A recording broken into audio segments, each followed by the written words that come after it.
Hi అండి, నేను మీ Rekha. Welcome back to Rekha's kitchen. ఈరోజు ఈజీ ప్రాసెస్లో టేస్టీగా రెస్టారెంట్ స్టైల్లో లాగా పన్నీర్ బటర్ మసాలా ఎలా చేసుకుందామో ఈ వీడియోలో చూద్దాం. ఇలా చేసిన పన్నీర్ బటర్ మసాలా మనకు టేస్టీగా చాలా బాగుంటుందండి. మనం రెస్టారెంట్ స్టైల్లో లాగా ఇంట్లోనే ఈజీగా పన్నీర్ బటర్ మసాలాని రెడీ చేసేసుకోవచ్చు.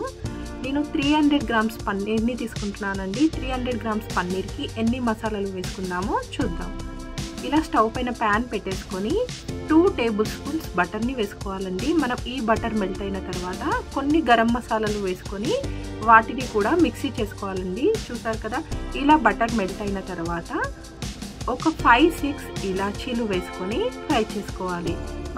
అలాగే 1/2 టేబుల్ స్పూన్ గరం మసాలా, అలాగే 2 చిన్న సైజులో ఉన్న చెక్కని, అలాగే 2 ఇలాచీని కూడా వేసుకొని ఫ్రై చేసుకోవాలి. వాటితో పాటుగా 2 ఆకు, అలాగే ఒక వెల్లిగడ్డని మొత్తం తీసుకొని పొట్టు తీసేసి వేసుకోవాలి. అలాగే ఒక 2 ఇంచెస్ అల్లంని తీసుకొని వాటిని చిన్న చిన్న ముక్కలుగా కట్ చేసుకొని వేసుకొని ఫ్రై చేసుకోవాలి. అలాగే ఒక పెద్ద సైజు ఆనియన్స్ని ఇలా చిన్న చిన్న ముక్కలుగా కట్ చేసుకొని ఫ్రై చేసుకోవాలి. మనకు ఆనియన్ త్వరగా ఫ్రై అవ్వాలి అంటే మూత పెట్టేసి 2 మినిట్స్ పాటు కుక్ చేసుకున్నామంటే మనకు ఆనియన్ త్వరగా మెత్తపడుతుంది, ఈజీగా ఫ్రై అవుతుందండి. మనకు ఈ ఆనియన్ని అడగంటకుండా లైట్ గోల్డెన్ కలర్ వచ్చే వరకు ఫ్రై చేసుకోవాలి. ఇలా మూత పెట్టేసి మధ్య మధ్యలో చెక్ చేసుకుంటూ ఆనియన్ని లైట్ గోల్డెన్ కలర్ వచ్చే వరకు ఫ్రై చేసుకోవాలి. ఆనియన్ ఫ్రై అయిన తర్వాత 4 పెద్ద సైజు టమాటోస్ని తీసుకొని ఈ విధంగా చిన్న చిన్న ముక్కలుగా కట్ చేసుకొని ఒక 5 మినిట్స్ పాటు మీడియం ఫ్లేమ్లో మూత పెట్టేసి కుక్ చేసుకోవాలి. ఇలా మూత పెట్టి కుక్ చేసుకోవడం వలన మనకు టమాటో ఈజీగా మెత్తపడుతుందండి. ఈ విధంగా ఒక 5 మినిట్స్ కుక్ చేసుకుంటే మనకు టమాటో ఆనియన్ ఈజీగా ఉడికిపోతుంది. ఇలా కుక్ చేసుకున్న టమాటోని కొద్దిసేపు పాటు పక్కన పెట్టేసుకొని మనం ఇప్పుడు పన్నీర్ బటర్ మసాలా ఎలా చేసుకుందామో చూద్దాం.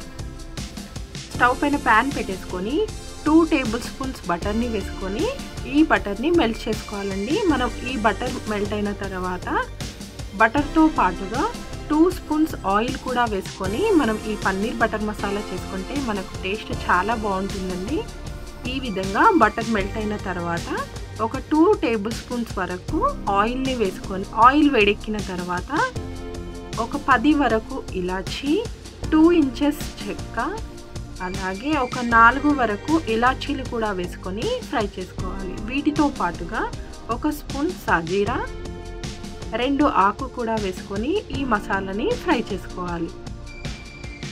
అలాగే కొంచెం స్పైసీ కోసం 5-6 పచ్చిమిర్చిని కూడా వేసుకొని లైట్గా ఫ్రై వీటన్నిటిని ఒక 1 మినిట్ పాటు ఫ్రై చేసుకోవాలి. ఆ తర్వాత ఒక పెద్ద సైజు ఆనియన్స్ని తీసుకొని ఈ విధంగా చిన్న చిన్న పీసెస్ లాగా కట్ చేసుకొని గోల్డెన్ కలర్ వచ్చే వరకు ఫ్రై చేసుకోవాలి. మనకు ఆనియన్ ఎంత ఫ్రై అవుతే టేస్ట్ అంత బాగుంటుందండి.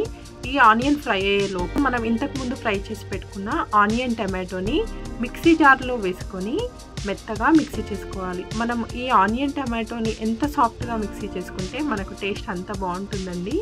వీటితో పాటుగా ఒక 1/2 కప్పు వరకు కాజుని కూడా వేసుకుంటే మనకు పన్నీర్ బటర్ మసాలా కర్రీ చాలా బాగుంటుంది. ఈ విధంగా సాఫ్ట్గా ఉండేలాగా మిక్సీ చేసుకోవాలి. మనకు కాజు వేయడం వలన రెస్టారెంట్ స్టైల్లో లాగా ఉంటుందండి. ఈ కాజుతో మనకు టేస్ట్ చాలా బాగుంటుంది. ఇలా మిగతా ఆనియన్ టమాటోని మొత్తం మిక్సీ చేసేసుకొని ఒక బౌల్లో పెట్టేసుకొని రెడీగా పెట్టుకుంటే మనకు పన్నీర్ బటర్ మసాలా చేసేటప్పుడు ఈజీ అవుతుందండి. చూసారు కదా, ఈ విధంగా సాఫ్ట్గా ఉండేలాగా మిక్సీ చేసుకోవాలి. మనం ఇంతకుముందు కుక్ చేసుకుంటున్న ఆనియన్ని మూత తీసేసి మరొకసారి కలిపేసుకొని గోల్డెన్ కలర్ వచ్చే వరకు ఫ్రై చేసుకోవాలి. ఇలా ఫ్రై అయిన ఆనియన్లోకి మనం కొన్ని మసాలాలు వేసుకోవాలండి. ఇలా ఒకసారి బాగా కలిపేసుకొని ఒక స్పూన్ అల్లం వెల్లుల్లి పేస్ట్, అలాగే 1/2 టేబుల్ స్పూన్ పసుపు, అల్లం వెల్లుల్లి పేస్ట్లోని పచ్చి స్మెల్ పోయే వరకు ఒక 1 మినిట్ పాటు కుక్ చేసుకున్నామంటే మనకు ఈజీగా ఫ్రై అవుతుందండి.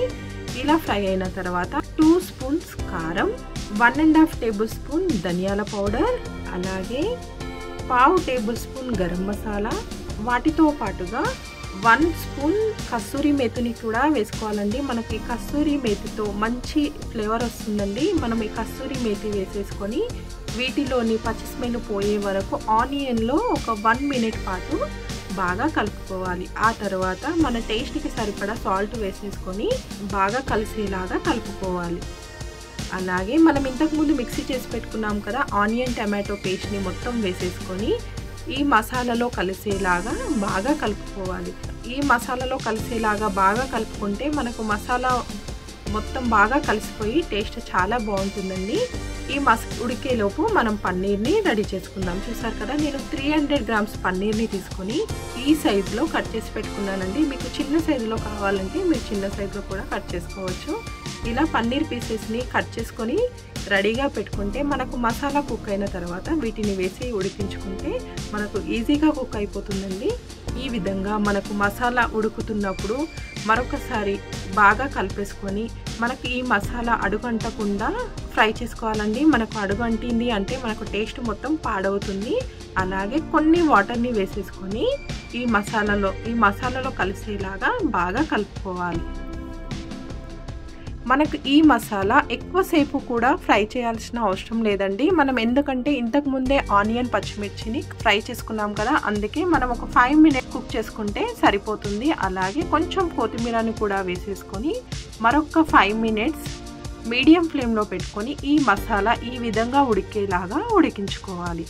ఆ తర్వాత మనం ఇంతకుముందు కట్ చేసి పెట్టుకున్నాం కదా పన్నీర్ ముక్కలని, ఆ పన్నీర్ ముక్కలని వేసేసుకొని ఒక 5 మినిట్స్ పాటు మీడియం ఫ్లేమ్లో పెట్టి కుక్ చేసుకుంటే మనకు టేస్టీగా ఉండే restaurant style paneer butter masala ready అయిపోతుందండి.